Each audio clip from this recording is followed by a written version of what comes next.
মা দেখো কেমন করে হাঁটছে, এমন করে। দাঁড়া, তুই বিকলাঙ্গ বাবাকে দেখে পরিহাস করিস? যা, আমি তোকে অভিশাপ দিচ্ছি, তুইও বিকলাঙ্গ হয়ে যা। মা এ কি, আমি তো বিকলাঙ্গ হয়ে গেলাম, আমার ভুল হয়ে গেছে, অভিশাপ তুলে নাও বাবা। অভিশাপ আমি ফেরত নিতে পারবো না, কিন্তু তোর মেয়ে বড় হলে যার সাথে বিয়ে ঠিক হবে সেই ছেলে যদি তোর গলায় মালা দেয় তবেই তুই অভিশাপ মুক্ত হবি। তবে এই অভিশাপের কথা কোনোদিন কাউকে বলবি না। হে কেমন আশীর্বাদ দিলে বাবা। চলো মা। চল অহনা। কি ব্যাপার মাধবী, তুমি কাজ করছো? আমাদের সেই কাজের মহিলা মেঘলা আসেনি? এই তো আমি এসেছি মালিক, যত কষ্ট হোক কাজ তো করতে হবে। আরে কে এটা? এটা আমার মা। আরে কি অবস্থা হয়েছে এর? এই মেঘলা, তুই আর কাজ করতে পারবি না, যা বাড়ি যা। কি গো, থাক না, বেচারা স্বামী মারা গেছে, ওর মনে হয় কোনো অসুখ করেছে, ও যতটুকু পারে করবে, বাকিটা আমি করে নেবো। তোমার সত্যি মায়া মাধবী, ঠিক আছে ওকে কাজ করতে বলো। মন খারাপ করিস না মেঘলা, আমি তো আছি। মা আমি করে দেবো। তুই পারবি না অহনা, আমি করে নিচ্ছি।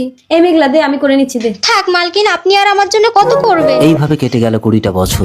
মা দাও, আমি ঝাড় দিয়ে দিচ্ছি। তোকে করতে হবে না অহনা, আমি করে নিচ্ছি। এই মেঘলা, আমি তোর মেয়ের জন্য জানিস একটা ছেলে দেখেছি, ছেলেটা 4টে অনাথ আশ্রম চালায়। আমি বলেছি অহনা আমার মেয়ে, তুই ভুল করেও যেন বলিস না ও তোর মেয়ে, বলবি তোর বোন হয়। মালিক এক্ষুনি ছেলেটাকে নিয়ে আসছে।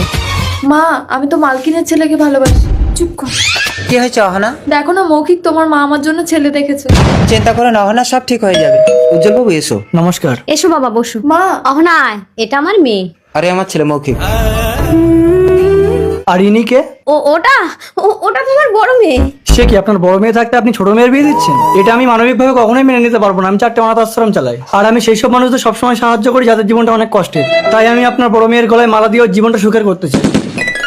এই নিন মালা। সত্যি অদৃষ্টের কি দারুণ দৃশ্য। আজ থেকে তোমার সারা জীবনের দায়িত্ব আমি নিলাম।